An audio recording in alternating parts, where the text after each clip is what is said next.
লঙ্কার স্বর্ণ সিংহাসন লাভের স্বপ্ন দেখার সময় শেষ হয়ে গেছে। মেরে ফেলো এদেরকে।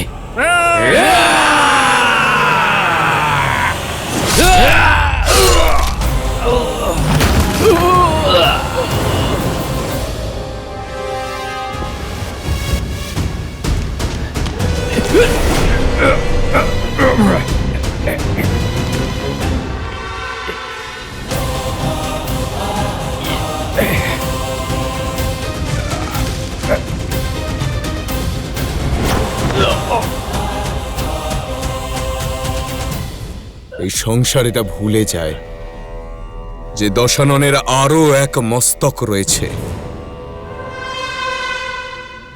আমি মেঘনাদ। এই গোটা সংসারে যখনই আমার পিতার বিরুদ্ধে কেউ এসে দাঁড়াবে, সবার আগে সে তার সামনে আমাকে পাবে। মেঘনাদ, আমি তোমার আপনজন। এতে কোনো সন্দেহ নেই যে আপনি আপনজন হওয়ার খাতিরে আমাদের আদরের পাত্র ছিলেন, কিন্তু যেই মুহূর্তে আপনি আমার পিতার বিরুদ্ধে চলে গেলেন, ওনাকে প্রহার করার মতো দুঃসাহস দেখালেন, সেই মুহূর্ত থেকে শুধুমাত্র আপনি আমার শত্রু হয়ে গেলেন। আর এই ইন্দ্রজিৎ কখনো নিজের শত্রুর উপর দয়া দেখায় না। তুমি আমার শক্তি সম্পর্কে জানো না।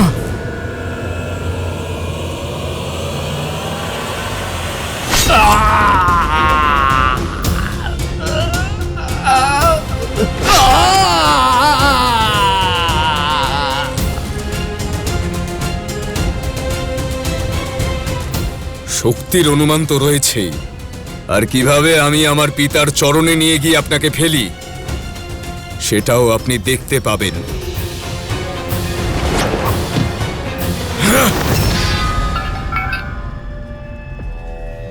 অনেক খেলা খেলেছ বিদ্যুৎ জিহ্বা,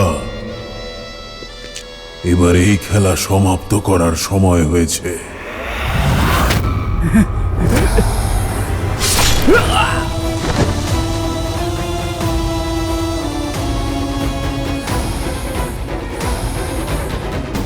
আমি যেটা চেয়েছিলাম সেটা আমি পেয়ে গিয়েছি পিতা। আপনার শত্রুর মস্তক আপনার চরণে রেখেছি। এবার লঙ্কায় ফেরা যাক। লঙ্কায় ফিরে যাওয়ার এত ব্যস্ততা কিসের মেঘনাদ?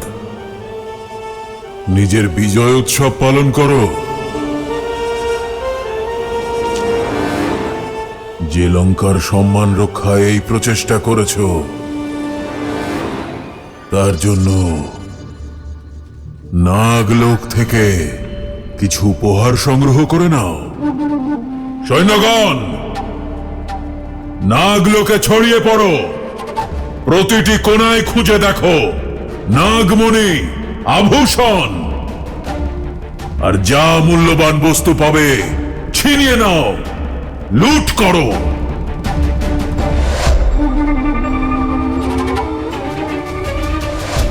এই পাপ আপনি করবেন না পিতা। নাগমণিতে নাগেদের প্রাণ, ওদের শক্তি রয়েছে। এতে কোনো পাপ নেই। লঙ্কার সুরক্ষা, লঙ্কার সমৃদ্ধি আমার ধর্ম। আর যদি তার জন্য কিছু নাগকে বলি দিতে হয়, তাহলে তাতে কোনো অন্যায় নেই। না পিতা, না। সুলোচনাও এই লোকের। সেই সূত্রে নাগ তো আমাদের আত্মীয়, আর আমরা তাদের অতিথি। এই নাগলোকে এভাবে লুট করা অতিথি ধর্মের বিরুদ্ধে পিতা। শ্বশুরালয় থেকে জামাতা হিসেবে উপহার নেওয়া কখনোই মর্যাদা বিরোধী নয়। বোঝার চেষ্টা করুন আপনি পিতা। মেঘনাদ, আমি তোমাকে এখানে নিজের উদ্দেশ্য পূরণ করতে ডেকেছি। আমাকে প্রশ্ন করার অনুমতি তোমাকে দিইনি। যা আদেশ দিচ্ছি তা পালন করো। যাও।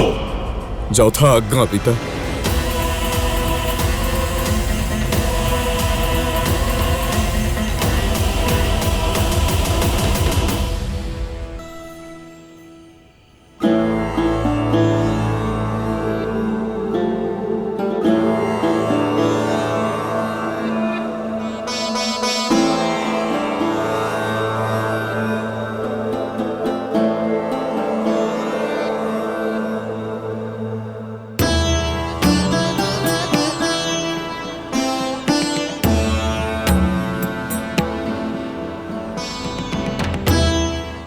সুমন্ত্র সুমন্ত্র এসে গিয়েছে আমার রাম লক্ষণ আর সীতাকে নিয়ে। সুমন্ত্র এখনো ফিরেনি মহারাজ।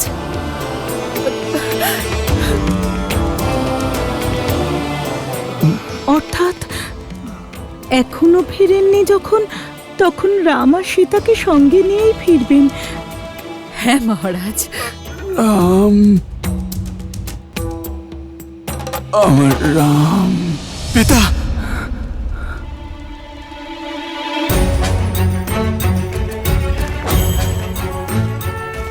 কি হয়েছে দাদা?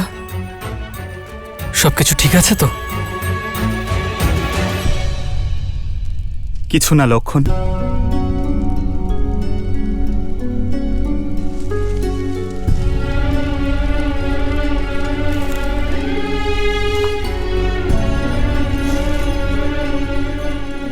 ভাইকে কিছু বলেননি ও চিন্তা করবে বলে, কিন্তু স্ত্রীর সঙ্গে মনের কষ্ট তো ভাগ করে নিতেই পারেন।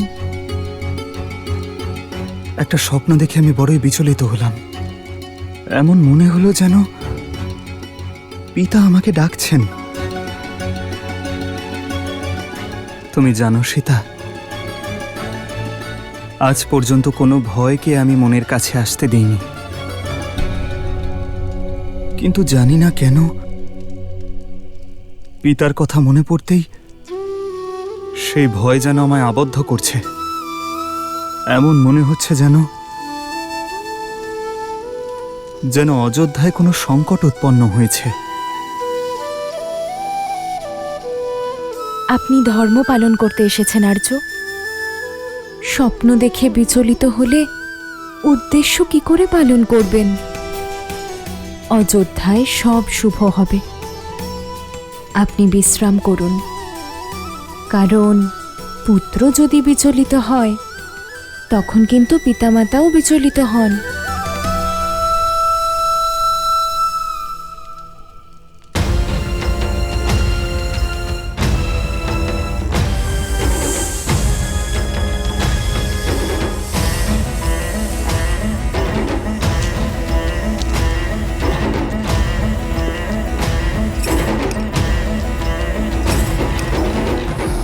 উত্তম, অতি উত্তম।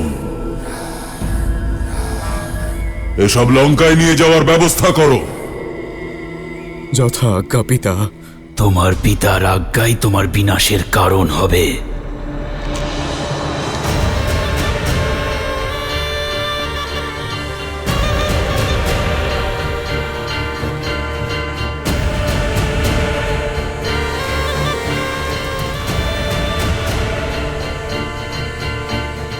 যার মধ্যে পাপ আর অধর্মের বিরুদ্ধে লড়াই করার মতো সাহস নেই, সেও সেই পাপের অংশীদার হয়। আমার তো ইচ্ছে হচ্ছে এখন এই মুহূর্তেই আমার সমস্ত বিষ তোমার গায়ে ঢেলে দিই, কিন্তু সুলোচনা আমার দত্তক কন্যা, আমি তাকে নিজের হাতে বিধবা করতে পারবো না। সেজন্য আমি নাগরাজ বাসুকে তোমাকে অভিশাপ দিচ্ছি যে যেভাবে তোমার পিতার আদেশে আমার সর্পরা মারা যাচ্ছে, সেইভাবেই একদিন তুমিও তোমার পিতার আদেশেই মৃত্যু লাভ করবে। তোমার পিতাই তোমার মৃত্যুর কারণ হবে।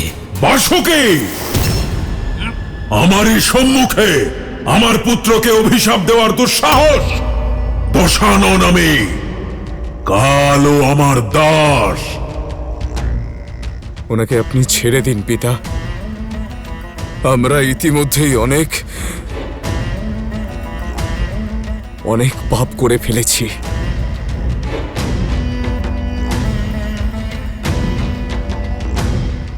আপনার কাছে আমি অনুরোধ করছি পিতা,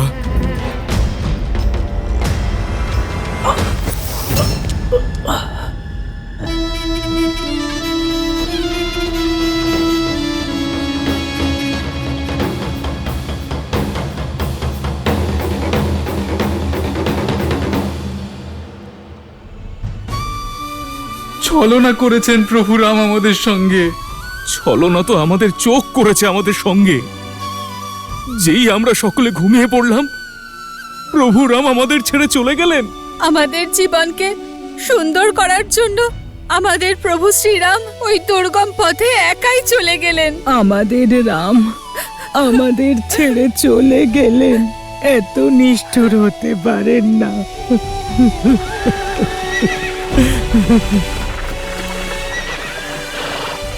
ওই তো মন্ত্রী সুমন্ত্র আসছেন বলে মনে হচ্ছে।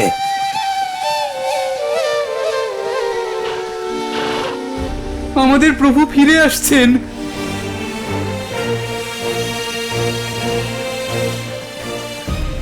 রথ তো খালি। রথে শুধুমাত্র সুমন্ত্র আছেন, আমাদের প্রভু রাম নেই। তবে আমাদের প্রভু ফিরে আসেননি, আমাদের প্রভু আসেননি।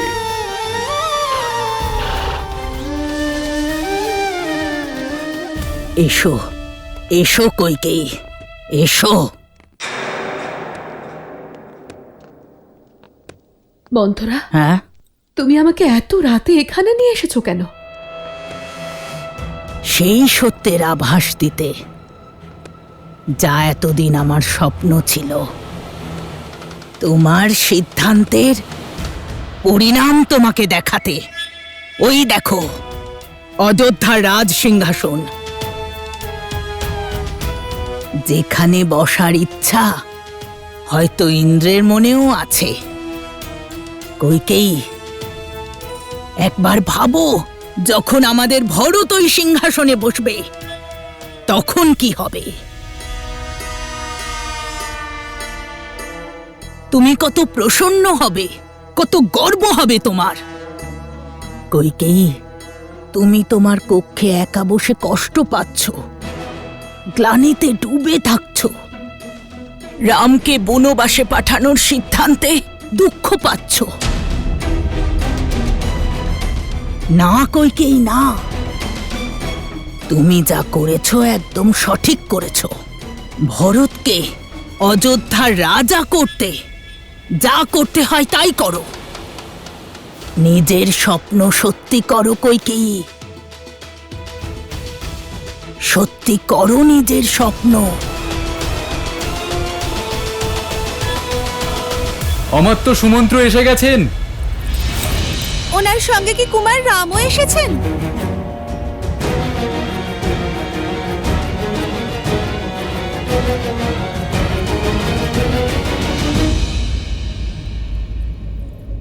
আর্য, জল নিন। রাম,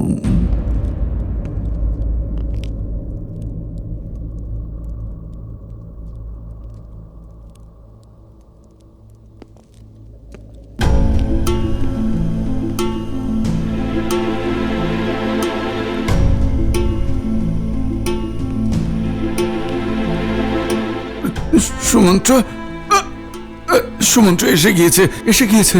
তুমি এসেছো, আমার রামকে নিয়ে এসেছো তো? হ্যাঁ, লক্ষণ সীতা কোথায় ওরা? হ্যাঁ, ওরা এসেছে তো?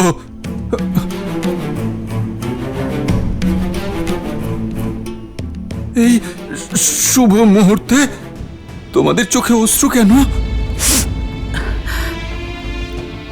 সুমন্ত্র অবশ্যই আমার রামকে নিয়ে এসেছে। ও আজ পর্যন্ত আমার আদেশ অমান্য করেনি। মনে হচ্ছে যে রাম সন্ন্যাসীর পোশাক ত্যাগ করে আসছে, তাই সময় লাগছে।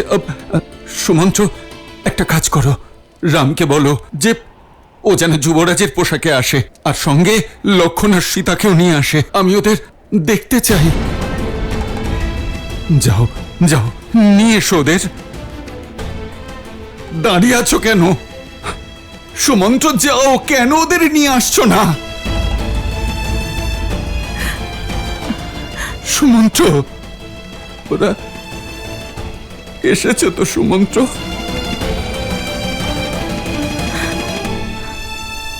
আমার সন্তানরা এসেছে তো?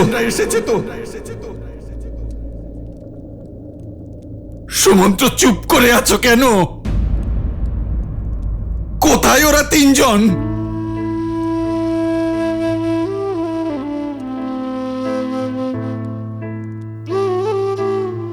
ক্ষমা করবেন মহারাজ, সুমন্ত্র প্রথমবার অসফল হয়ে ফিরেছে।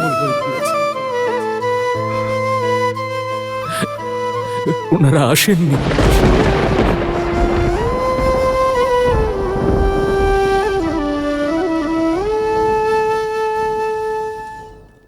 দৃষ্টিহীন মাতা পিতার কাছ থেকে একদিন তাদের পুত্রকে ছিনিয়ে নিয়েছিলাম আমি, আর আজ না আমার কাছে দৃষ্টি আছে আর না আমার পুত্র।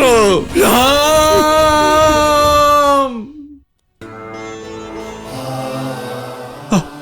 আসেনি,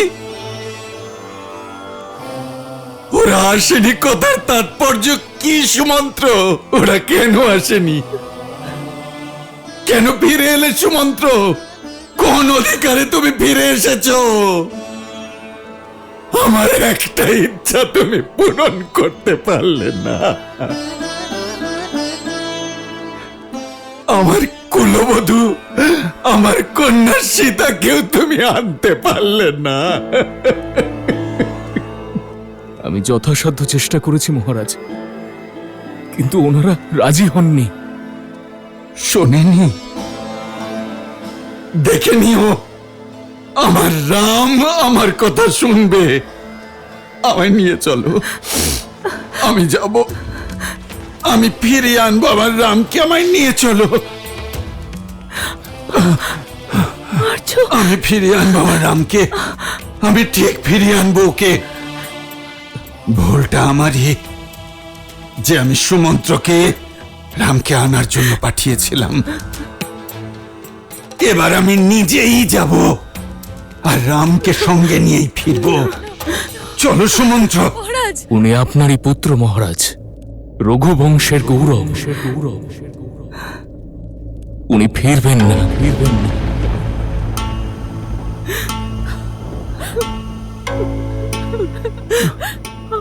ফিরবে না? ওনাদের গঙ্গা পার হওয়ার পর আমি নদী পাড়েই ওনাদের জন্য অপেক্ষা করছিলাম।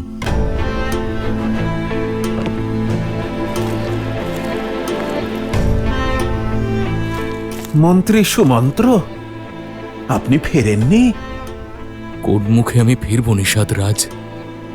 আমি মহারাজের কথা রাখতে পারিনি, ওনার রামকে ফেরাতে পারলাম না। আমি ওনার শেষ আশা ছিলাম। ফেরার ইচ্ছে তো আমারও ছিল না, কিন্তু শ্রীরাম বোঝালেন যে আমাদের নিজেদের কর্মপথে নিজেদের যাত্রা নিজেদেরই পূর্ণ করতে হয়। আপনি ফিরে যান, আর মহারাজ দশরথকে সেটাই বলুন যা শ্রীরাম আমাকে বলেছেন।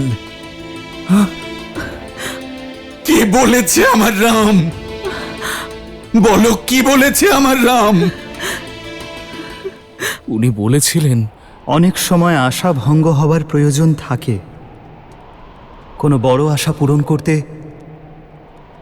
একটি বীজ অঙ্কুরিত হয়।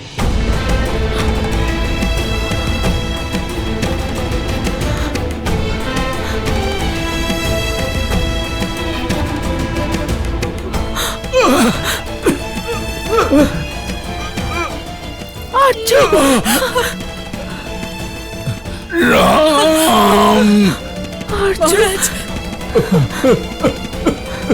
রাম, রাম, রাম।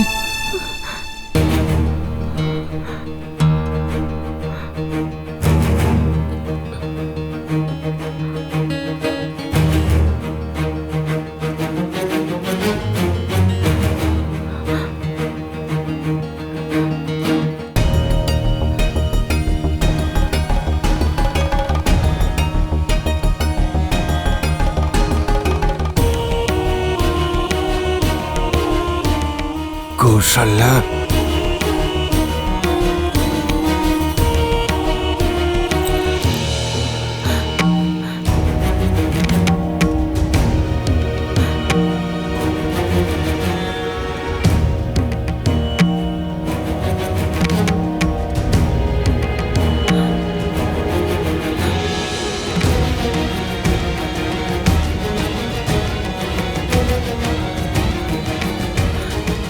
কৌশল্যা, আর্য, আমার অন্তিম সময় এসে গিয়েছে।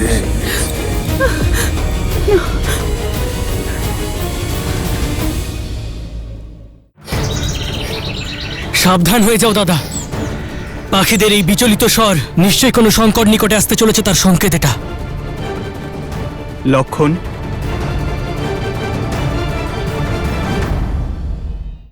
মানুষ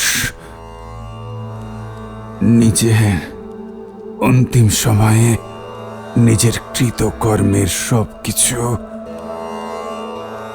ধীরে ধীরে দেখতে পায়। যে অভিশাপের ভয়ে আজ পর্যন্ত আমি ভীত থাকতাম, আজ সেই অভিশাপের গুরুত্ব অনুভব করতে পারছি। শ্রবণের বৃদ্ধ পিতাকে অভিশাপ দেওয়ার সময় কত কষ্ট অনুভব করতে হয়েছিল তা এখন আমি উপলব্ধি করছি।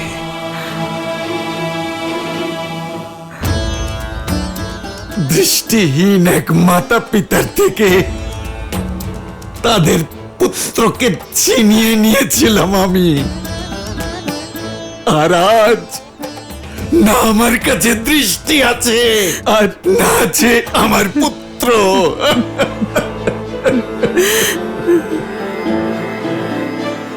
তৃষ্ণার্ত দৃষ্টিহীন মাতা পিতাকে তাদের পুত্র জল পান করাতেও পারল না।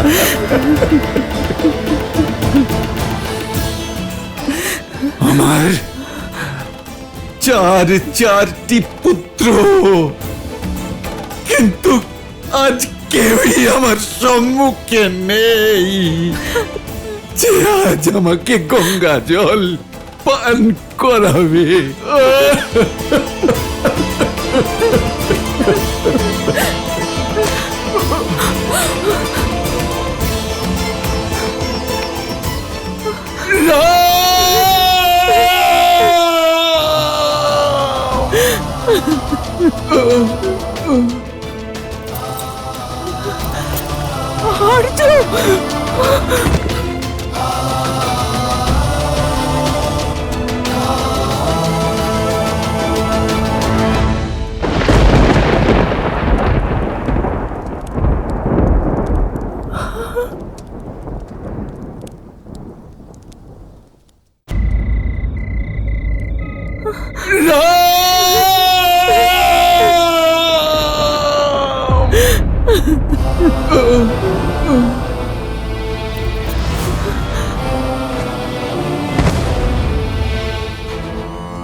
दशरथ पावा अंड अनेक अमल जसु छावा जियत राम विधु बदनु निहारा राम बिरहा करि मरनु सवारा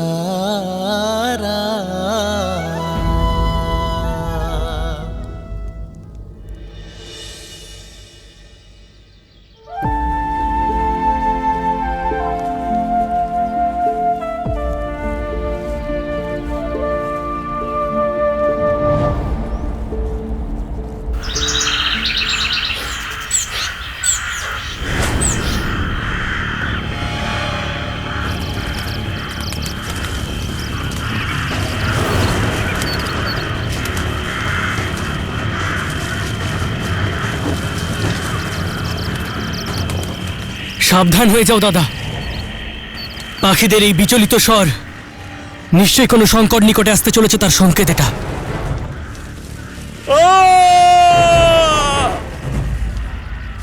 এটা কোনো মানুষের কণ্ঠস্বর, যেন খুব যন্ত্রণা পাচ্ছেন।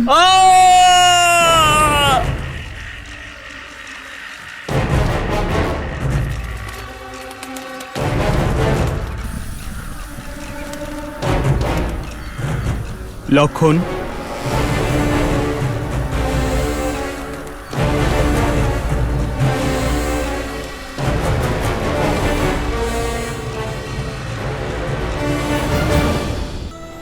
পাপ করছো তোমরা। তোমাদের দুঃসাহস দেখানোর এটা শাস্তি। আমাদের বনে এসে যজ্ঞ করে এই জায়গাটাকে অপবিত্র করা।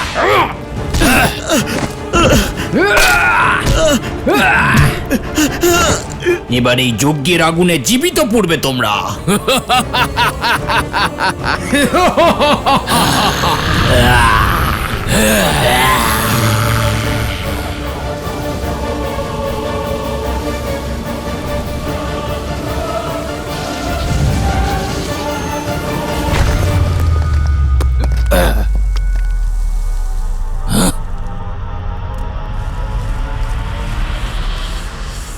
কে?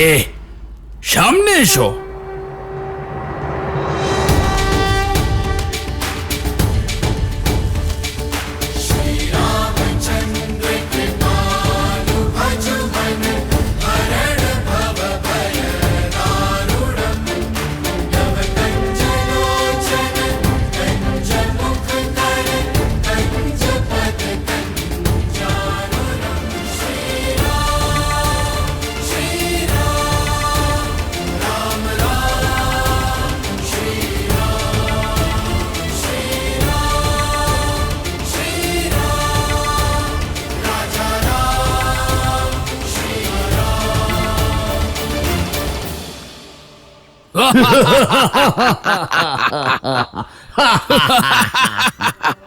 ও, এ তো বনবাসী বালক। দেখো, তার সঙ্গে আর এক তরুণ বালক আর এক তরুণীও আছে।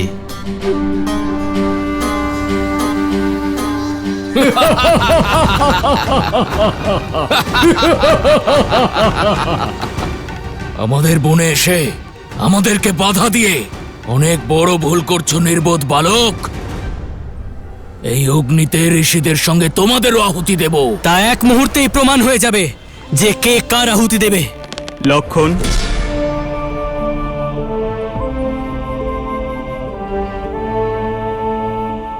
এই প্রহার শুধু সাবধান করার জন্য। রক্তপাত করে কোনো লাভ হবে না। আমার কথা শোনো, সাধুদের মুক্ত করো, আর এখনই চলে যাও। গন্ধ? উপদেশে আদেশের গন্ধ পাচ্ছি।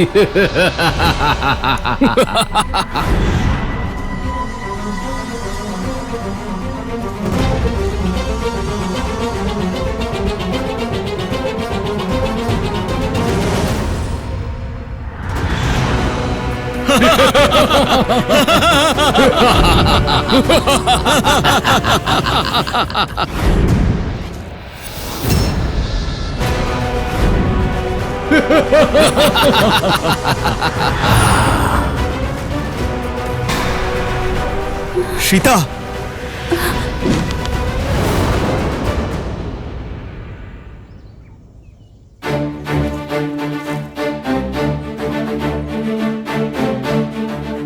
লক্ষণ, দাদা, বৌঠান,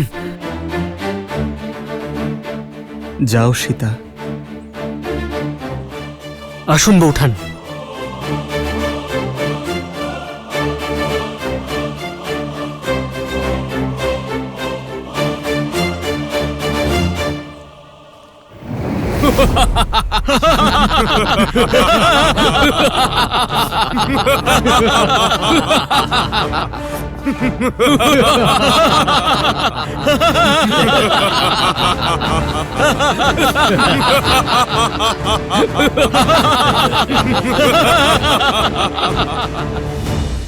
তোমাদের সাবধান করেছিলাম, হয়তো ভাষা বুঝতে পারোনি। তবে ভাষা পরিবর্তন করছি।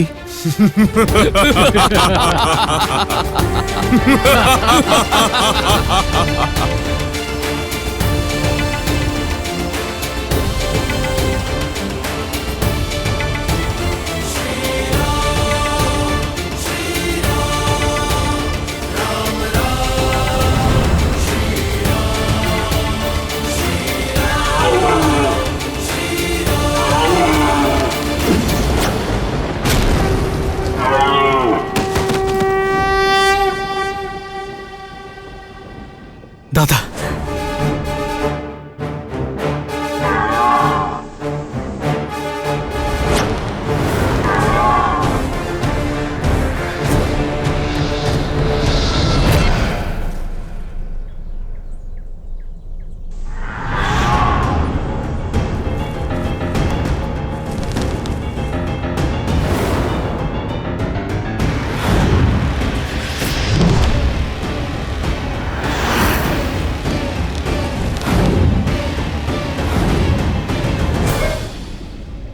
দাদা, এই রাক্ষসরা তো মায়া যুদ্ধে পারদর্শী।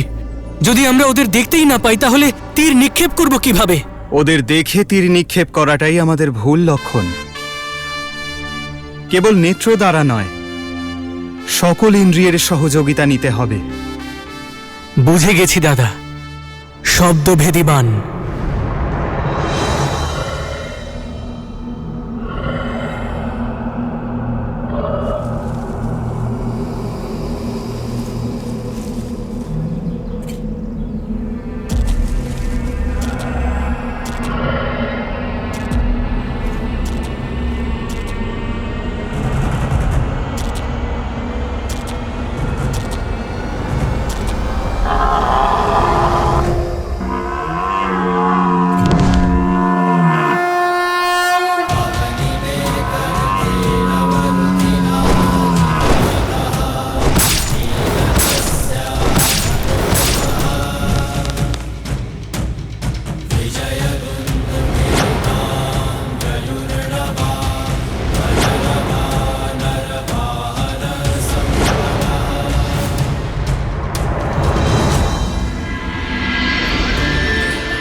আমাদের এই মায়াবী রাক্ষসের আতঙ্ক থেকে মুক্ত করার জন্য অসংখ্য ধন্যবাদ।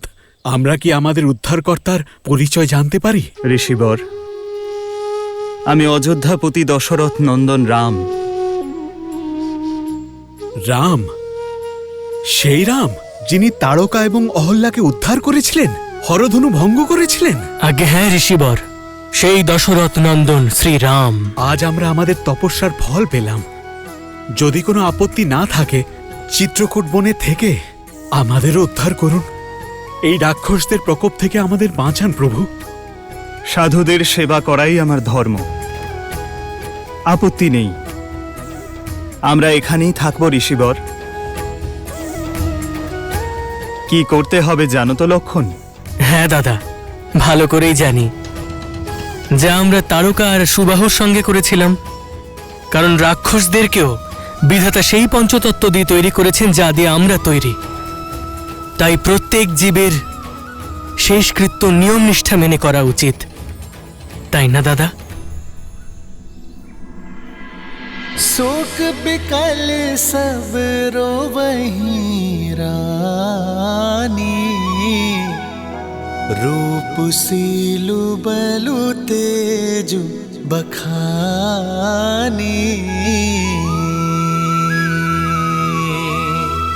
करहि बिलाप अनेक प्रकारा, परहि भूमि तल बारहि बारा,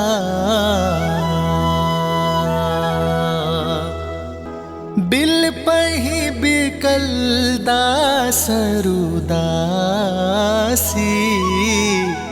घर घर रू उदनु बरहि पुरबासी।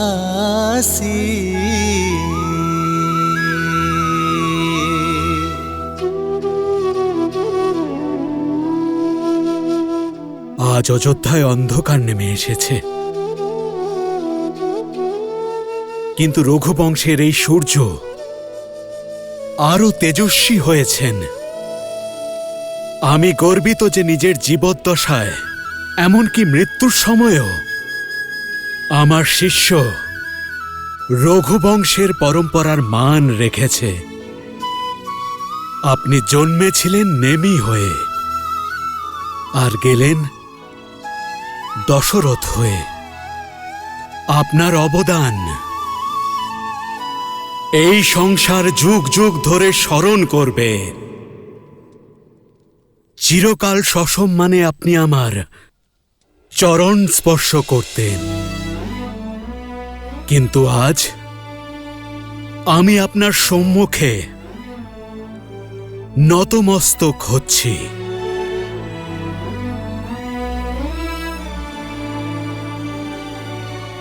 যার পরমধামে যাওয়ার কথা ছিল তিনি তো চলে গেছেন, কিন্তু যারা এখানে আছেন তাদের সংসারের নিয়ম পালন করতেই হবে। আমি বলতে চাইছি মহারাজের শেষকৃত্যের বিষয়ে। শাস্ত্র অনুসারে পিতার মুখাগ্নি জ্যেষ্ঠ পুত্রই করে। তবে তো এই মুহূর্তেই কুমার রামকে বনবাস থেকে ফেরাতে হবে, যা প্রায় অসম্ভব মনে হচ্ছে। কিন্তু জানি না, হয়তো পিতার মৃত্যুর সংবাদ পেয়ে উনি ফিরে আসবেন। ওনাকে ওনার যোগ্য স্থান দিলেই মহারাজের প্রতি শ্রদ্ধার্ঘ্য অর্পণ করা হবে। এমনিতেই নিয়ম অনুসারে সিংহাসন বেশি দিন শূন্য রাখা উচিত নয়। রাজ্য সঞ্চালনার জন্য রাজার থাকা আবশ্যক। কারোর মৃত্যু সংবাদ শোনার পর যে নিজের প্রতিশ্রুতি ভুলে যায়, সে রঘুবংশীয় হতে পারে না।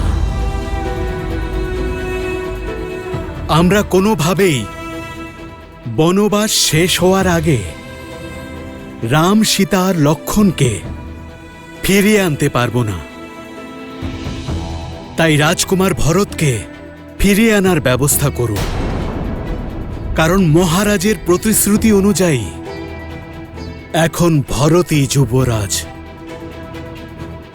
জানি, কিন্তু ভরত আর শত্রুঘ্নের ফিরতে তো অনেক দিন লেগে যাবে। এতদিন পর্যন্ত মৃতদেহের শেষকৃত্য সম্পন্ন না করা উচিত হবে। অবশ্যই,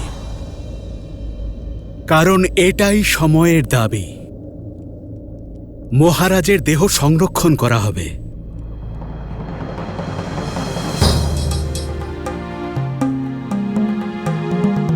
সৈনিক, অযোধ্যার সবথেকে দ্রুতগামী ঘোড়া নিয়ে কেকয় রাজ্যে যাও, আর ভরত এবং শত্রুঘ্নকে এই সংবাদ জানাও যে আমি এক বিশেষ উদ্দেশ্যে ওদের শীঘ্র অযোধ্যায় আসতে বলেছি। মহারাজ অশ্বপতি আর কুমার যুধাজিতের জন্য অযোধ্যা থেকে মূল্যবান উপহার নিয়ে যাবে। নিজের আবেগকে নিয়ন্ত্রিত রাখবে। মহারাজের দেহত্যাগ আর রামের বনবাসের কথা যেন তারা বুঝতেও না পারে, তাহলে ওরা ভরতকে আসতে দেবে না।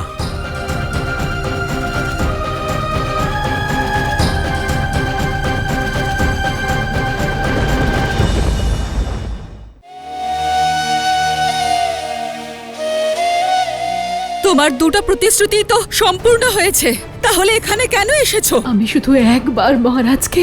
যাও, নিয়ে যাও এটা, আর গিয়ে ভরতের মাথায় পরিয়ে দাও।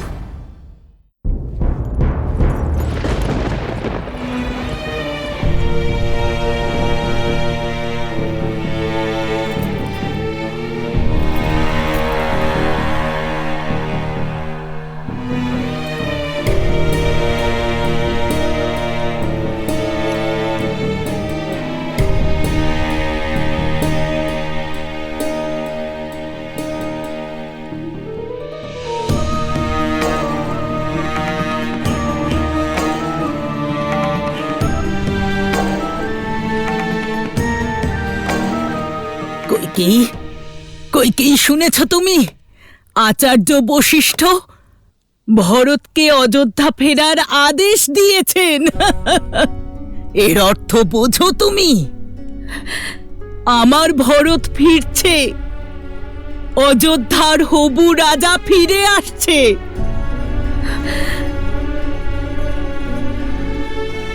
কিন্তু তুমি কিসের এত চিন্তা করছো? চিন্তা হচ্ছে সেই প্রশ্নগুলোর জন্য যেগুলো ভরত আমাকে এসে করবে। কি করে মুখোমুখি হব আমি ওর? কি বলবো আমি ওকে? কি করে বোঝাবো আমি আমার ভরতকে? মন্থরা আবেগের বশে অন্ধ হয়ে আমি কোনো অনুচিত কার্য করিনি তো? অনুচিত না আমার কইকেয়ী, তুমি যা করেছ ভরতের জন্য করেছ, ওর ভবিষ্যতের জন্য করেছ। কিন্তু হঠাৎ তোমার একই হলো? তুমি কি নিজের পুত্রকে অযোধ্যার রাজা হতে দেখতে চাও না? তুমি যদি এত চিন্তা করো তাহলে ভরতের ভবিষ্যৎ অন্ধকারে ঠেলে দেবে। তুমি কি চাও না যে ভরত অযোধ্যার রাজ সিংহাসনে বসুক? উত্তর দাও কইকেয়ী, তুমি কি চাও না? উত্তর দাও। চাই আমিও এটাই চাই। সকল মাতার মতো আমিও আমার পুত্রকে শ্রেষ্ঠ হতে দেখতে চাই। তাহলে চিন্তা করছো কেন? কেন এইভাবে আছো? তুমি একদম ঠিক কাজ করেছো কইকেয়ী, একদম ঠিক কাজ। তুমি কি শোনোনি মহারাজ তার অন্তিম সময় কি বলেছিলেন? যে ওনার মৃত্যু কোনো এক শ্রবণ কুমারের পিতার অভিশাপে হয়েছে। তুমি ওনার মৃত্যুর কারণ নও কইকেয়ী। এখনো অনেক বড় পরীক্ষা বাকি আছে। ভরত ফিরে এলে তুমি তোমার সিদ্ধান্তে অটল থেকো কইকেয়ী, সংযম রেখো। তোমার পথ প্রদর্শন শুধু ভরতেরই নয়, বরং সমস্ত অযোধ্যার পথ প্রশস্ত করবে। কিন্তু মহারাজের শেষকৃত্য? পুত্রকে ছাড়া তা কিভাবে সম্ভব? মহারাজের শরীরে ঔষধির প্রলেপ লাগানো হচ্ছে। এর অর্থ বোঝো তুমি যে ভরত এসেই ওনার শেষকৃত্য সম্পন্ন করবে। বুঝতে পারছো কইকেয়ী? অযোধ্যার সবাই এই কথা স্বীকার করে নিয়েছে যে তাদের ভাগ্য ভরতই নির্ধারণ করবে।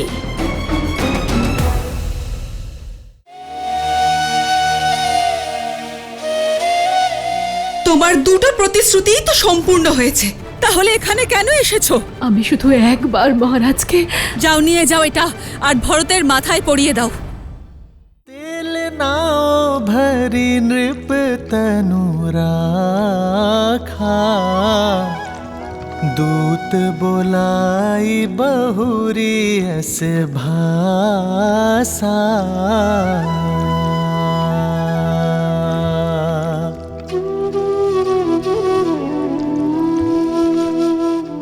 ঠিকভাবে ঔষধিযুক্ত তেলে সমস্ত শরীর যেন নিমজ্জিত থাকে।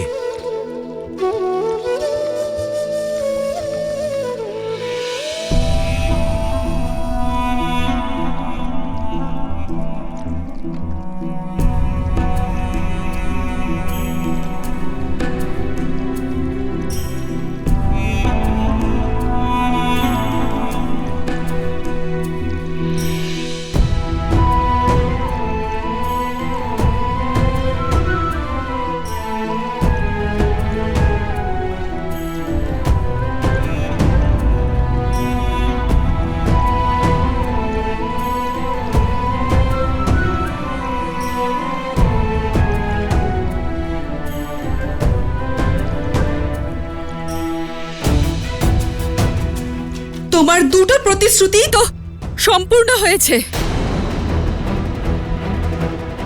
তাহলে এখানে কেন এসেছো? লজ্জাটুকু ওকে নিজের পুত্রের সঙ্গে পিতৃগৃহে পাঠিয়ে দিয়েছো।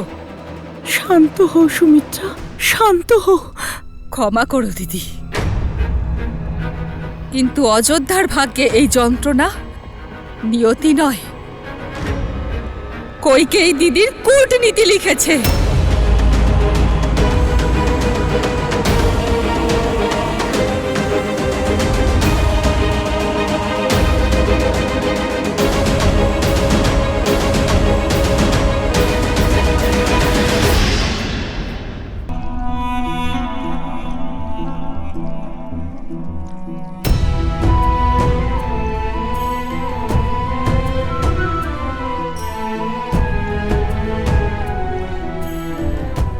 তোমার দুটো প্রতিশ্রুতি তো সম্পূর্ণ হয়েছে, তাহলে এখানে কেন এসেছো? আমি শুধুমাত্র একবার মহারাজকে। চেষ্টাও করো না। তোমার অশুভ স্বপ্ন মহারাজের প্রাণ কেড়ে নিয়েছে, আর এখন শুধু দেহটুকু অবশিষ্ট। আর তার উপর আমি তোমার অশুভ ছায়া পড়তে দেব না। প্রাণ নিয়েছো তুমি ওনার,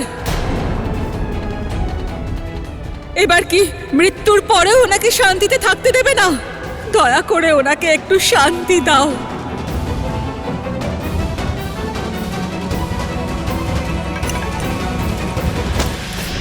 এই নাও, এটাই চেয়েছিলে তো, এটার জন্যই এসেছিলে তো।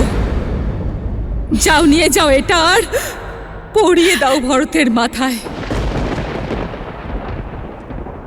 অবশ্যই এর সঙ্গেও পিতার আশীর্বাদ পাবে না। আর অভিনন্দন, অভিনন্দন তোমাকে রাজমাতা কইকেয়ী, আজ তোমার সব মনস্কামনা পূরণ হয়েছে। অভিনন্দন।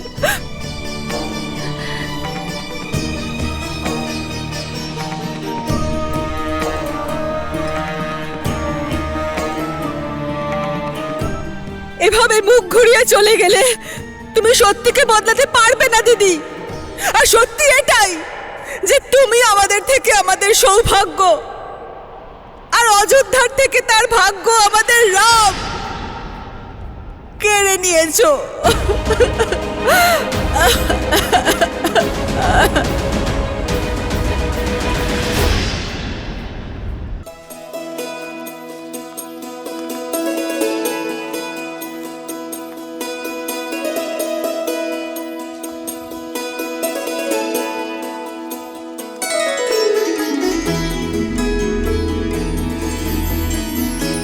ঋষি ভরদ্বাজ সঠিক পথ দেখিয়েছেন।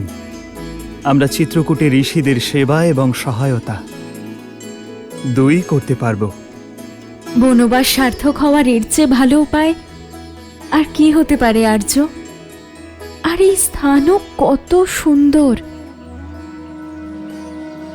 দাদা, বৌঠান, যদি তোমরা অনুমতি দাও তাহলে আমি এখানেই তোমাদের কুটির বানিয়ে দিই। অবশ্যই লক্ষণ, কিন্তু সাবধান থেকো। এই বন আমাদের আশ্রয় দিচ্ছে কুটির নির্মাণের জন্য। আমাদের দ্বারা যেন কারোর ক্ষতি না হয় লক্ষণ। কোনো জীব বা জন্তু কিংবা পাখিদের যেন কোনো ক্ষতি না হয়। আমরা প্রকৃতির অংশ হয়েই থাকব। যথা আজ্ঞা দাদা।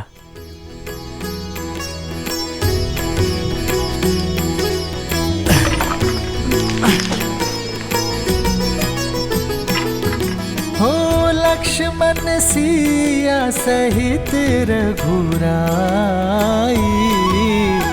प्रेम सहित सब कुटिया बनाई।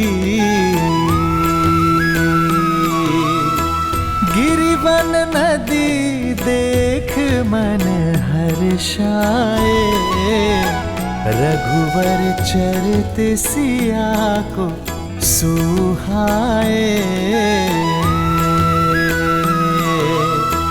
जब जब थक के बैठती माई, तब कंद मूल फल लाते रघुराई।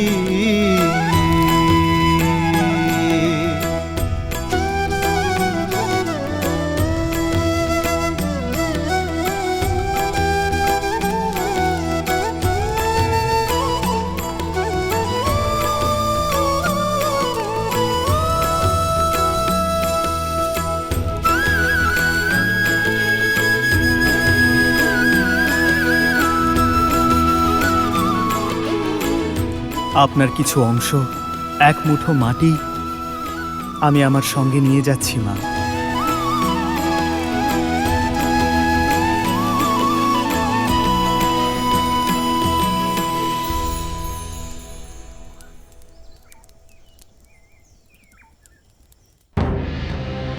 ভরত কি করবে আচার্য?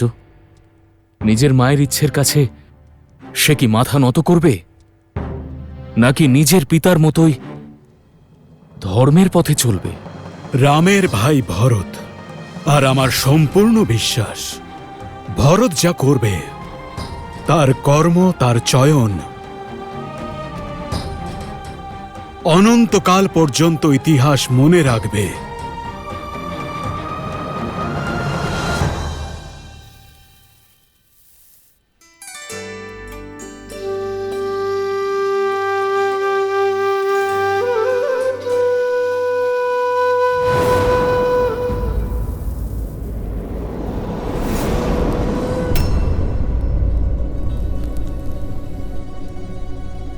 কি হলো দাদা, তোমাকে চিন্তিত দেখাচ্ছে? এইসব অশুভ ব্যাপার দেখে আমার মন বিচলিত হয়ে উঠছে। জানি না কি সর্বনাশ হতে চলেছে। তুমিও না? এই প্রদীপ তো হাওয়ায় নিভে গেছে, আর এসব নেহাতি কাকতালীয়, অশুভ সংকেত নয়। না শত্রুঘ্ন, শুধুমাত্র একটা ঘটনা কাকতালীয় হতে পারে। আমি তোমাকে বলিনি, গত কিছুদিন ধরে আমি খারাপ স্বপ্ন দেখছি। মন বিচলিত হয়ে উঠেছে আমার। মনে হচ্ছে অযোধ্যার উপরে সংকট আসতে চলেছে। ভরত, শত্রুঘ্ন,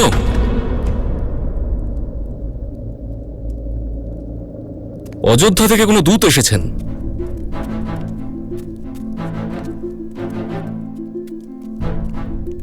প্রণাম রাজকুমার, আমি মহর্ষি বশিষ্ঠের থেকে সংবাদ এনেছি। উনি আপনাদের দুজনকে যত তাড়াতাড়ি সম্ভব অযোধ্যায় যেতে বলেছেন। হঠাৎ করে অযোধ্যা সব ঠিক আছে তো? দাদা রাম, পিতা, সবাই ঠিক আছেন তো? সবাই ঠিক আছেন কুমার। দেখলে দাদা, সব ঠিকঠাক আছে। তুমি বৃথাই চিন্তা করছিলে। ভরত, একজন যোদ্ধার মুখে এরকম চিন্তা মানায় না পুত্র। হ্যাঁ মামাশ্রী, আপনি আমাকে আর শত্রুঘ্নকে ফিরে যাওয়ার অনুমতি দিন। আয়ুষ্মান ভব। আয়ুষ্মান ভব। যাত্রা শুভ হোক।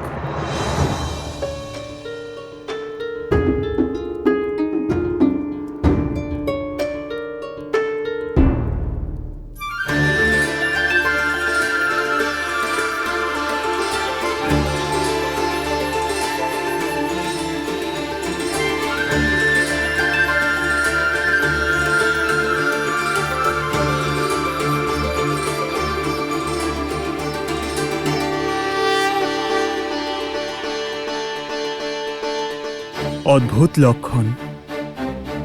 খুব সুন্দর কুটির বানিয়েছ তুমি। আমি জানতাম না তুমি এত নিপুণ। ধন্যবাদ দাদা।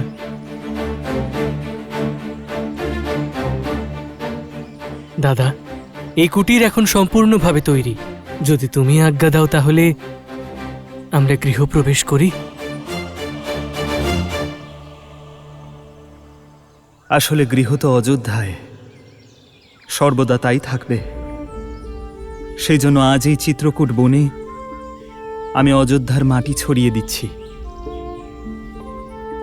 সূর্যদেব এবং মহারাজ হরিশ্চন্দ্র, রঘু, দিলীপ এবং ভগীরথের মতো মহান পূর্বপুরুষদের সাক্ষী রেখে আমার পিতা মহারাজ দশরথ আর 3 জন মাকে সাক্ষী রেখে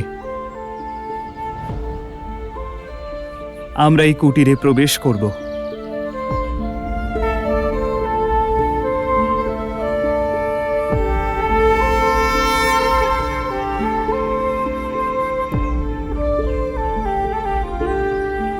এসো।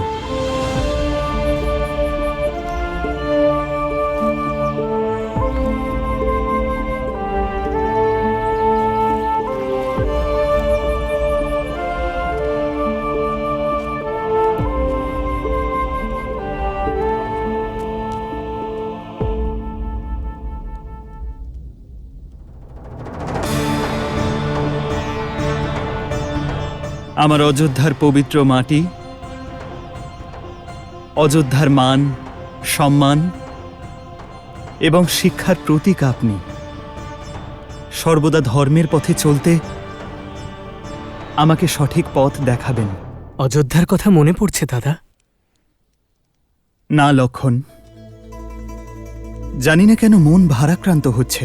এমন মনে হচ্ছে যেন আমার পরিবার বা অযোধ্যার ওপর কোনো বড় সংকট এসেছে। হে মা, রক্ষা করবেন। আপনি অহেতুক চিন্তা করছেন।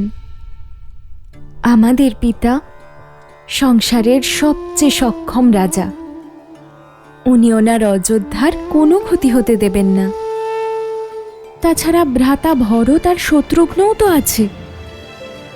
বিশ্বাস রাখুন, আপনার ভাইয়েরা আপনার অযোধ্যার আর আপনার পিতার কোনো ক্ষতি হতে দেবে না। ভরতের ওপর আমার নিজের থেকেও বেশি বিশ্বাস।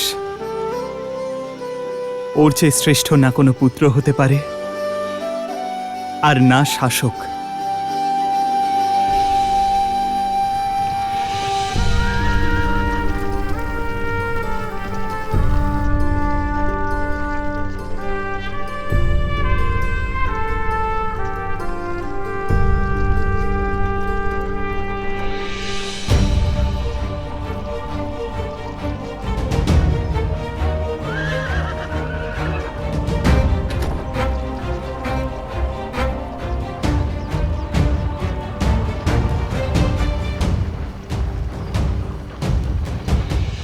অযোধ্যায় প্রথমবার কেউ স্বাগত জানাচ্ছে না।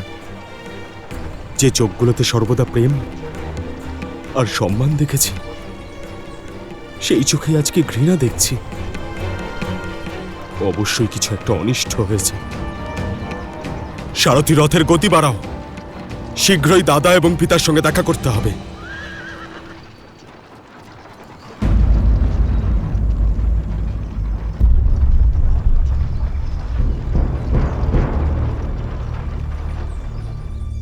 অদ্ভুত ব্যাপার, অযোধ্যায় এত নিস্তব্ধতা, না কোনো সেনা না কোনো সেবক।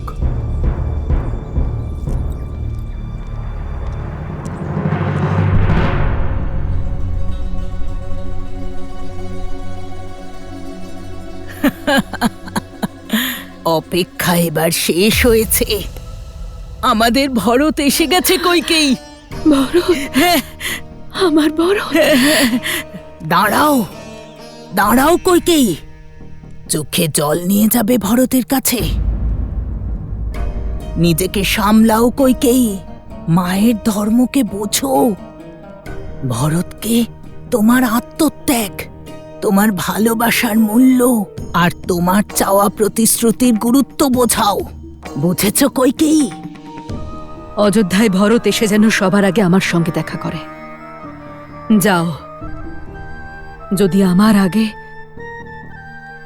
ভরত নিজের পিতার মৃতদেহ দেখে ফেলে, তাহলে ও আমার কোনো কথাও শুনবে না, আর ওকে যেটা আমি বোঝাতে চাইবো সেটাও বুঝবে না। যাও, তাড়াতাড়ি করো। ঠিক আছে।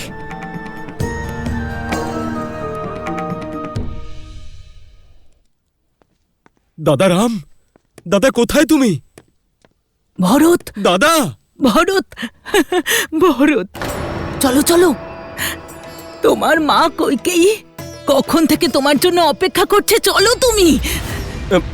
একবার আমি দাদার সঙ্গে দেখা করে নি, তারপর মায়ের সঙ্গেও দেখা করব। দেখা করবে রামের সঙ্গে।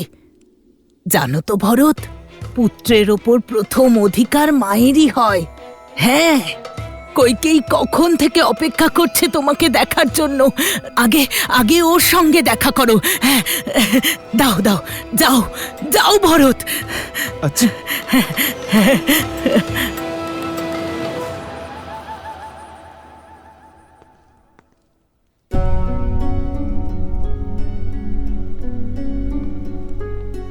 মা, কেমন আছো তুমি? তোমার কথা ভীষণ মনে পড়তো আমার। আর তুমি জানো মা,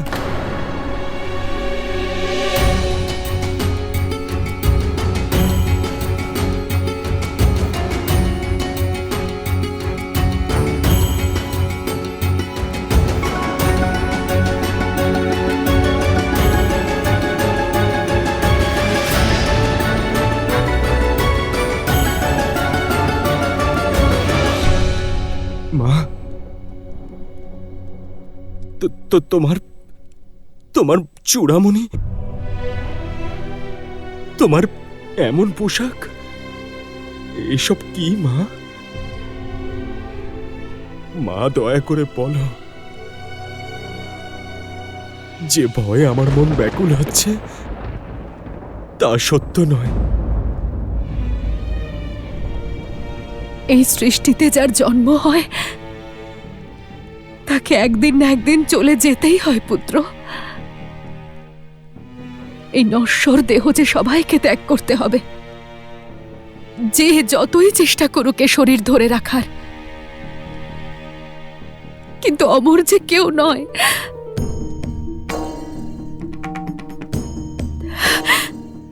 তুমি আমায় স্পষ্ট করে বলো মা। তোমার পিতা মহারাজ দশরথ ইহলোক ত্যাগ করে পরলোকের পথে পাড়ি দিয়েছেন ভরত।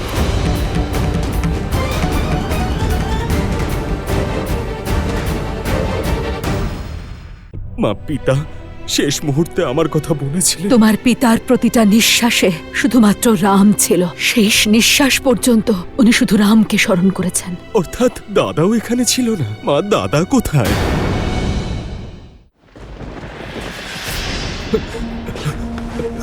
ভরত! না, না,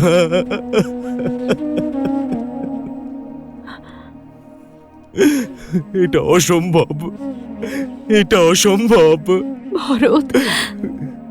কেন পিতা, কেন আমার দায়িত্ব দাদাকে দিলেন না আপনি? কেন আপনি আপনার এই কর্তব্য পালন করলেন না আর আমাকে অনাথ করে চলে গেলেন? আর আমি এতটাই অভাগা, শেষ মুহূর্তে ওনার কাছেও থাকতে পারলাম না।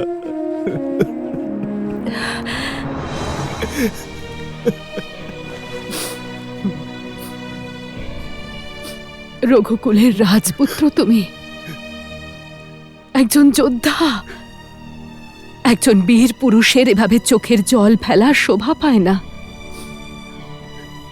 ভরত, এখনো তো অনেক বড় বড় দায়িত্ব নিতে হবে তোমাকে, অনেক বড় বড়। মা, মা, পিতা কি শেষ মুহূর্তে আমার কথা বলেছিলেন? শেষ নিঃশ্বাস ত্যাগ করার আগে উনি কি আমার নাম ধরে ডেকেছিলেন? মা, বলো না মা, বলো না তুমি। অবশ্যই আমার কথা বলেছিলেন।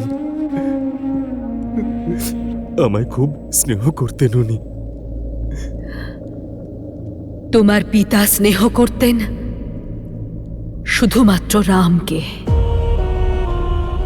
নিজের শেষ নিঃশ্বাস পর্যন্ত শুধু রামকে স্মরণ করে গেছেন। রামের নাম স্মরণ করতে করতে নিজের প্রাণ ত্যাগ করেছেন উনি। কি? দাদার কথা স্মরণ করতে করতে উনি প্রাণ ত্যাগ করেছেন? অর্থাৎ দাদাও এখানে ছিলেন না? মা, মা, দাদা কোথায়? আমি জানতে চাই মা, দাদা কোথায়?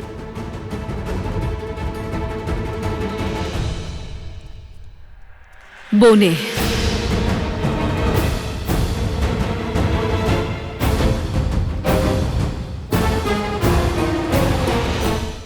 আমার প্রথম কর্তব্য সেই ষড়যন্ত্রকারীকে খোঁজা, যে আমার পিতাকে এরকম প্রতিজ্ঞা করতে বাধ্য করেছিল, যে আমার দাদাকে বনবাসে পাঠানোর কথা নিজের মুখ থেকে বের করেছিল। তার শরীর থেকে প্রাণ ছিনিয়ে নেওয়াই আমার প্রধান উদ্দেশ্য।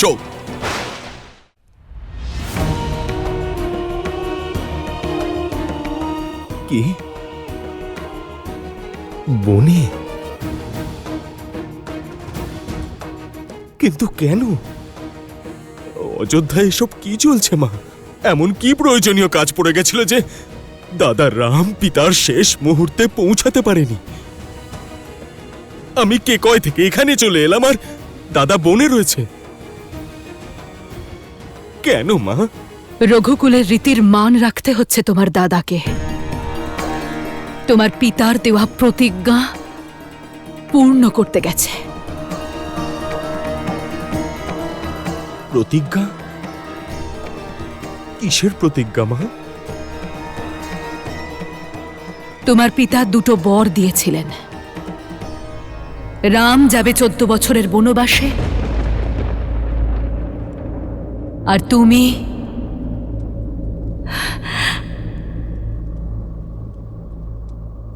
হবে অযোধ্যার রাজা।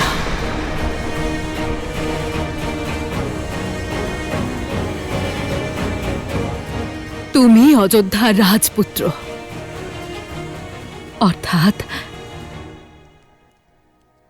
তোমাকে অযোধ্যার রাজা ঘোষণা করা হয়েছে ভরত। অযোধ্যার পরবর্তী রাজা।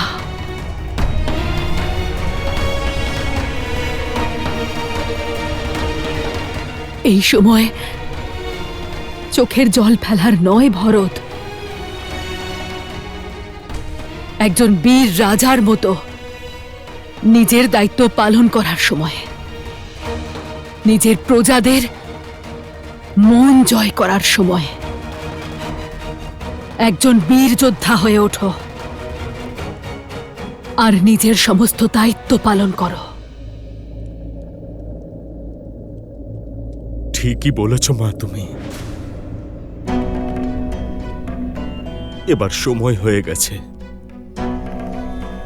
নিজের দায়িত্ব পালন করার, প্রজাদের নিয়ে রাজকার্য সামলানোর। এই অযোধ্যায় যে কালিমা ছড়িয়েছে তা মুছে ফেলার, এই রাজমহলে যে ষড়যন্ত্র রচনা করা হয়েছে তা ধ্বংস করার। মা, আমার প্রথম কর্তব্য হচ্ছে সেই ষড়যন্ত্রকারীকে খোঁজা, যে আমার পিতাকে এই প্রতিজ্ঞা করতে বাধ্য করেছে, যে আমার দাদাকে বনবাসে পাঠানোর মতো কথা নিজের মুখ থেকে বের করেছে। তার শরীর থেকে প্রাণ ছিনিয়ে নেওয়াই আমার প্রথম উদ্দেশ্য।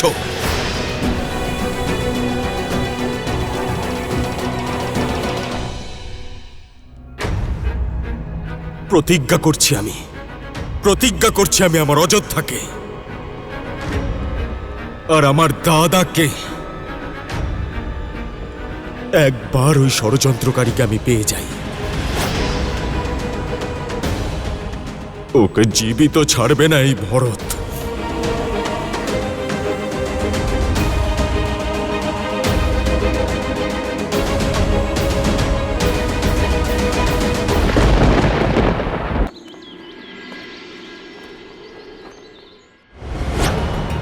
প্রতিজ্ঞা করছি আমি আমার অযোধ্যাকে আর আমার দাদাকে, একবার ওই ষড়যন্ত্রকারীকে আমি পেয়ে যাই, ওকে জীবিত ছাড়বে না এই ভরত।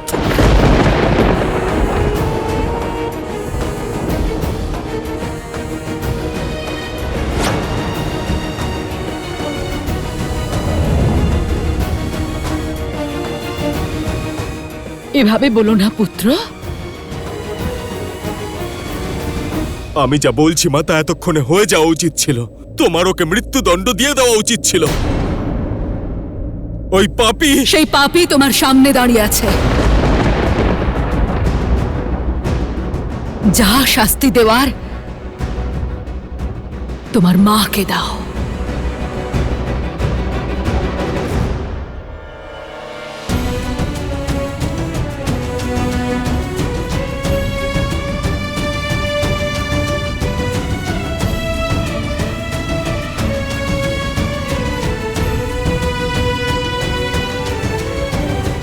সম্রাসুর যুদ্ধের সময় তোমার পিতার প্রাণ রক্ষা করার কারণে উনি আমাকে 2টো বর দিয়েছিলেন, যা জীবনের যে কোনো মুহূর্তে আমি ওনার থেকে চাইতে পারতাম। আর তুমি এই বর চেয়েছো? এই নিকৃষ্ট চিন্তা তোমার মনে এসেছে? সত্যি কথা বলো মা, এই ভয়ঙ্কর চিন্তা আমার মায়ের মনে এসেছে? তোমার মা, তাই মনে এসেছে।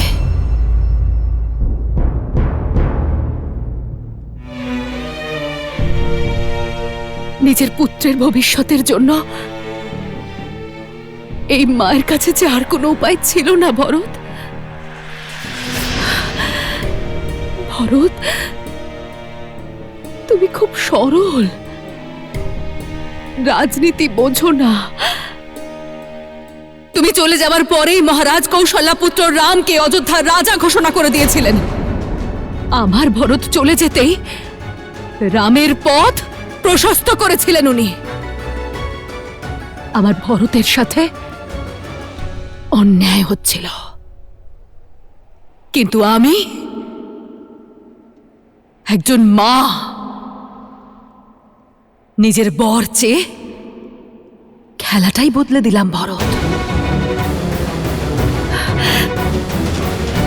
শুধু তোমার জন্য পুত্র। আমার পুত্র বলো না তুমি কইকেয়ী।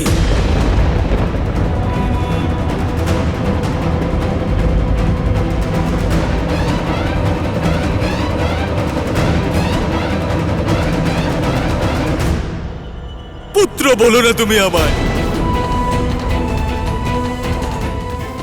যে শব্দ অমৃতের সমান মিষ্টি মনে হতো, আজ সেই শব্দই কাঁটার মতো আমার কানে বিঁধছে। এই পাপ কাজ করে তুমি আমাকে নিজের সামনেই ছোট করে দিলে। এটা ভাবলে কি করে শ্রীরামের ছায়া এই ভরত ছলনার দ্বারা ছিনিয়ে নেওয়া সিংহাসন স্বীকার করবে? এই ভয়টাই তো আমায় দিবারাত্রি কুড়ে কুড়ে খেত, যে তুমি সারা জীবন রামের ছায়া হয়েই না থেকে যাও। শুধুমাত্র আবেগের বশে নিজের ভবিষ্যতের আহুতি দিও না ভরত। আহুতি তুমি দিয়েছ তোমার মমতার লোভে বেষ্টিত যজ্ঞের মধ্যে। মনে রেখো তুমি, এখন থেকে এই সংসারে কেউ নিজের কন্যার নাম কইকেই রাখবে না।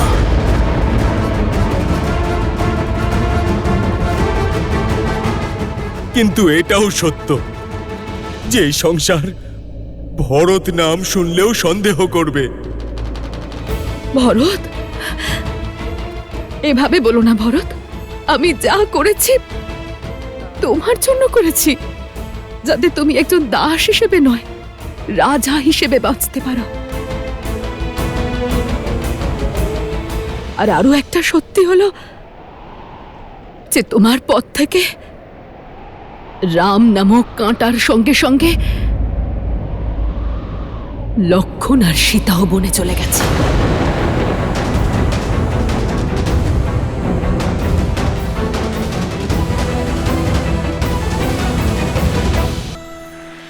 অদ্ভুত! লক্ষণ আর মাতা সীতাকেও তুমি বনে পাঠিয়ে দিয়েছ। আরে তুমি মা না রাক্ষসী? নিজের পুত্র আর কুলবধূকেও তুমি সন্ন্যাসে পাঠিয়ে দিলে। আর এই শোকেই আমার পিতাও। না ভরত, এই ঘটনার সঙ্গে কোনো সম্পর্ক নেই। মিথ্যে, সব মিথ্যেই, সব তোমার ষড়যন্ত্র ছিল কইকেয়ী। আমার পিতার মৃত্যু তোমার ষড়যন্ত্রের জন্যই হয়েছে। তুমি হত্যা করেছ ওনাকে। এই অপবাদ তুমি আমায় দেবে না ভরত। অপবাদ আমি নয়, এই সংসার তোমাকে দেবে কইকেয়ী। আর সেই কলঙ্কের বোঝা আমাকে বইতে হবে। তুমি একজন নয়, দুজন পুত্রের মমতা নিয়ে ছলনা করেছ। যেই দাদা তোমাকে নিজের জননীর থেকেও বেশি মনে করত, তাকে ঠকিয়েছ। আর যেই পুত্র ভরতকে তুমি জন্ম দিয়েছ, তার জীবনও কলঙ্কিত করে দিয়েছ তুমি। সত্যি কি মায়েরা এমন হয়? এমন কথায় বলে যে একজন পুত্র কুপুত্র হতে পারে, কিন্তু একজন মা কুমাতা হতে পারে না। না ভরত, আর কইকেই তুমি ইতিহাসের প্রথম এমন মা যে কুমাতা হওয়ার পথ বেছে নিয়েছো।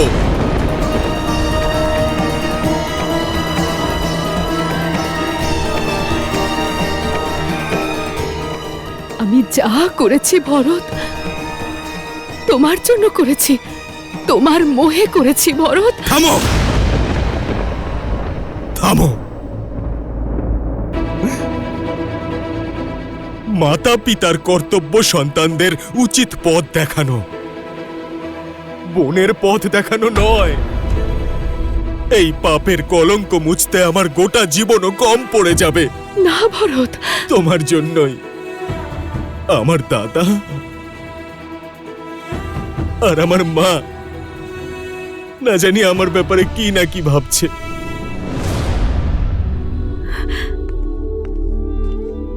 শুধুমাত্র আমি তোমার মা। মা শব্দের অপমান করো না তুমি কইকেই। ইচ্ছে করছে এক কোপে তোমার মাথা ধর থেকে আলাদা করে দিই।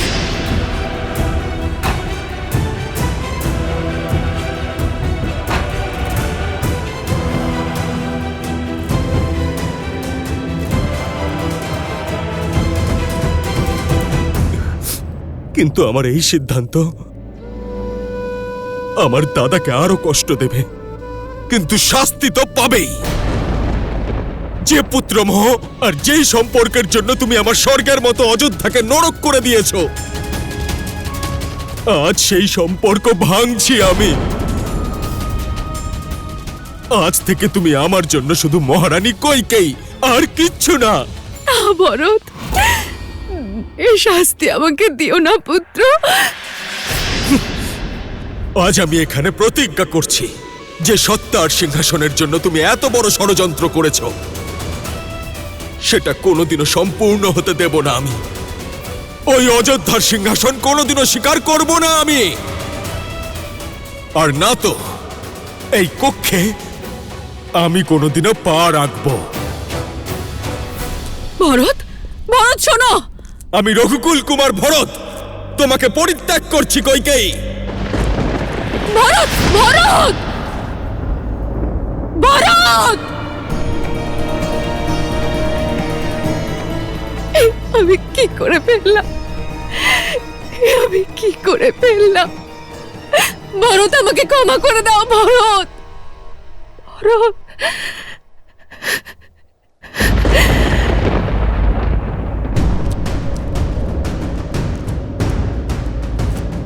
চল পাপি।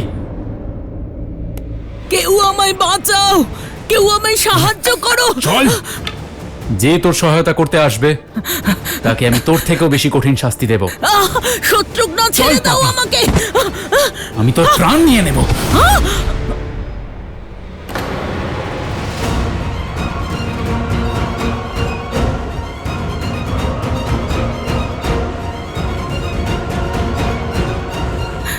ভরত, ভরত আমায় সাহায্য করো, আমায় সাহায্য করো ভরত। সরে যাও দাদা, এই পাপীকে আমার হাত থেকে কেউ বাঁচাতে পারবে না। শত্রুঘ্ন,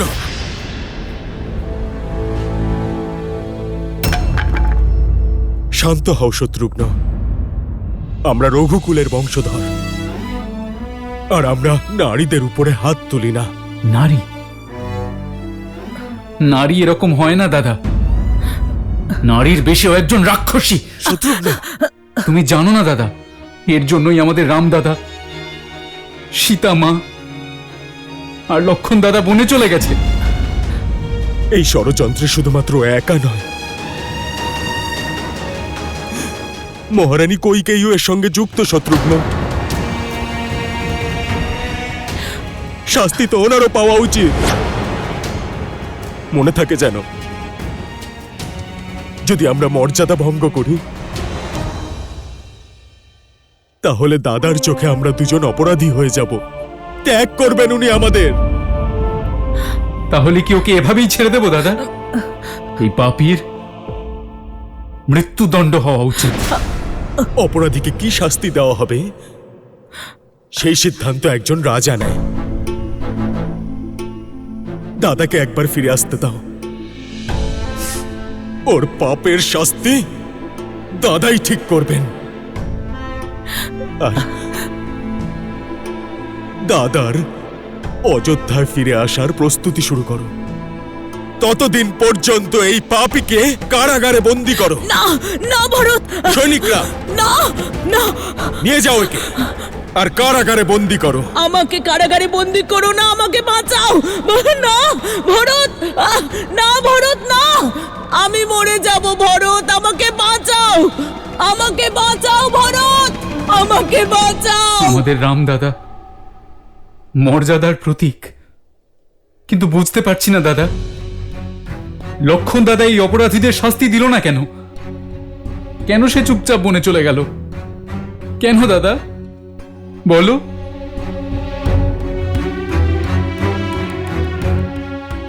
এই কারণে লক্ষণ সৌভাগ্য বেছে নিয়েছে, দাদার সঙ্গে থাকার গর্বকে বেছে নিয়েছে।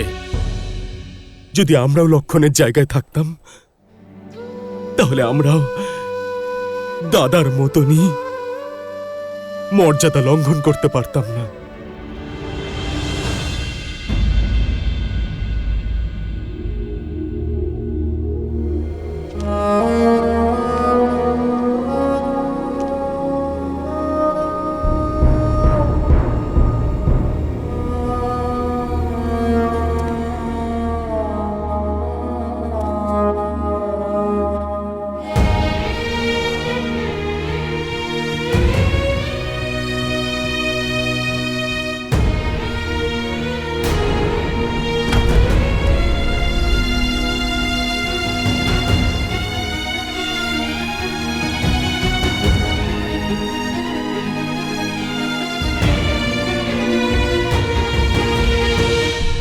পিতা, পিতা,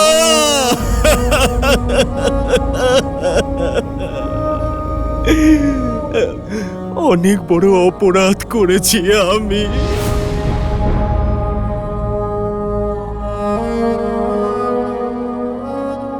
মা,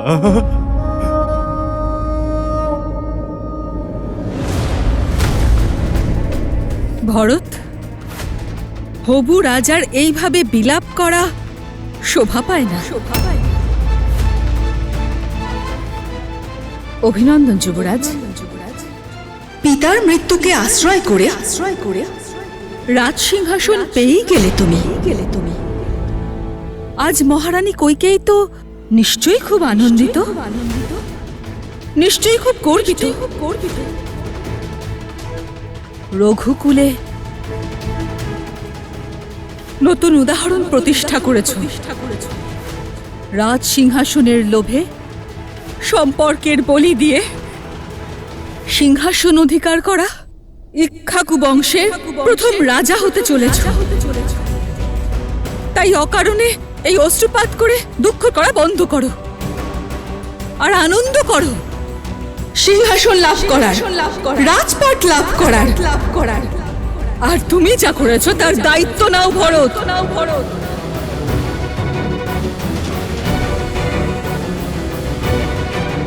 না মা, এরকম বলো না।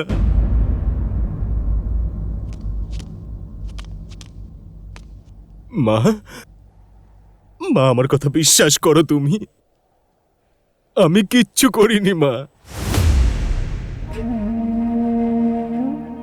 কৌশল্যা মা, তোমারও কি তাই মনে হয় যে তোমার ভরত স্বপ্নেও কোনোদিনও এই কথা ভাবতে পারে?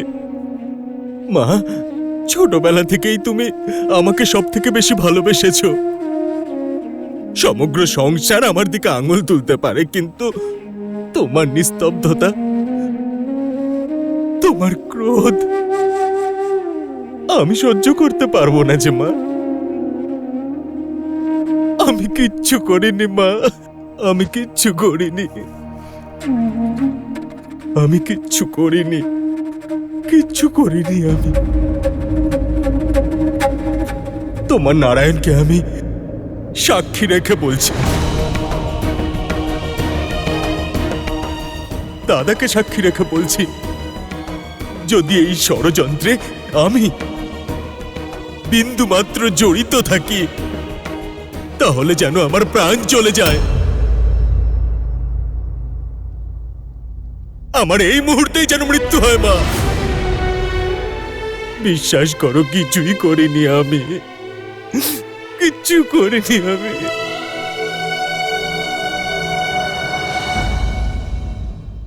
যে মা জন্ম দিয়েছে সে তো কুকর্ম করেছে, কিন্তু মা তুমি দাদাকে যাওয়ার অনুমতি কেন দিলে? রাম তো আমার কথা শোনেনি। আমার একটা কথা রাখবে? আমাকে আমার রামের কাছে বনবাসে রেখে এসো।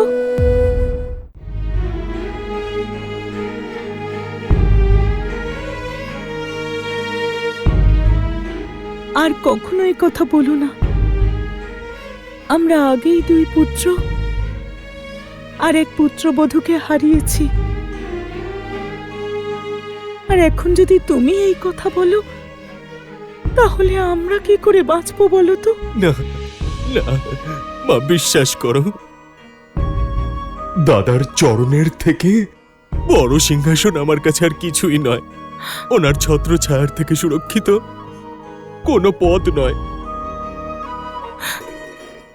যে মা জন্ম দিয়েছে সে তো কুকর্ম করেছে, কিন্তু মা তুমি দাদাকে যাওয়ার অনুমতি কেন দিলে? আমরা চেষ্টা করেছিলাম, অনেক বুঝিয়েছিলাম আমি,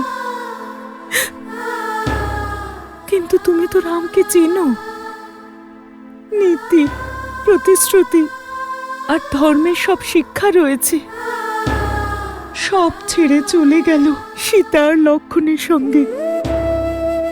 আর দেখো না, নারায়ণও কত কঠোর শাস্তি দিলেন আমায়।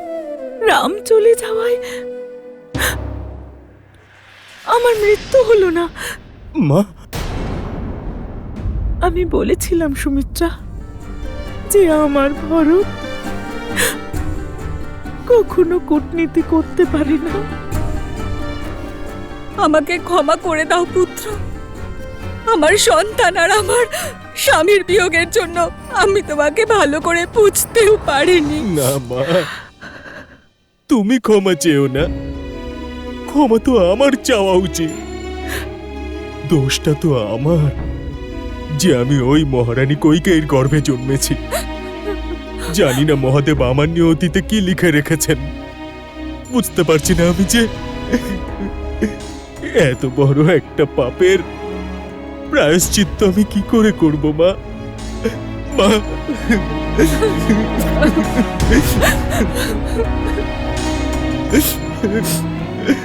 মা, মা,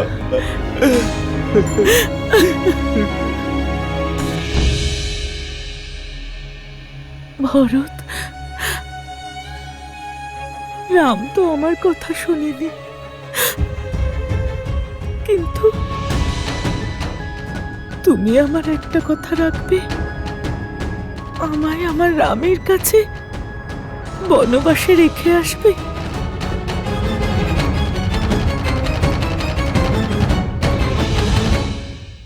কুমার ভরত, মহারাজের অস্থি বিসর্জন করুন। মহারাজের অস্থির বিসর্জন ওনার জ্যেষ্ঠ পুত্রের হাতেই হওয়া উচিত। শ্রীরামের এই দাস বনে গিয়ে আমার দাদা রাম, মায়ের সমান সীতা মা আর আমার অনুজ লক্ষণকে পুনরায় অযোধ্যায় ফিরিয়ে আনবো।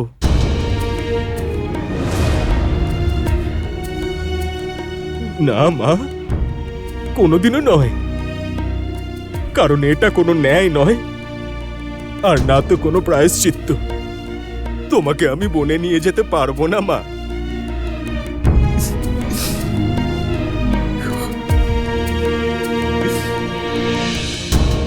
বরং যারা বনবাসী হয়ে গিয়েছেন ওনাদেরকে পুনরায় অযোধ্যায় ফিরিয়ে নিয়ে আসবো আমি। আমার দাদা রাম, আমার সীতা মা আর আমার প্রিয় অনুজ লক্ষণকে পুনরায় অযোধ্যায় ফিরিয়ে আনবো আমি। ধন্য তুমি কুমার ভরত, ধন্য তুমি।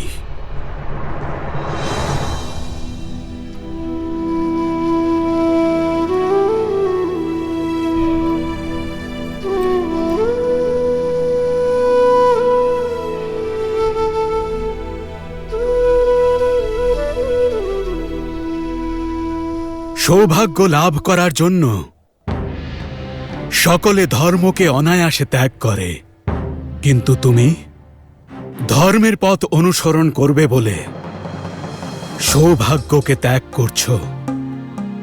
তোমার এই সিদ্ধান্ত, তোমার এই সমর্পণ ধর্ম পালনের দৃষ্টান্ত হয়ে থাকবে।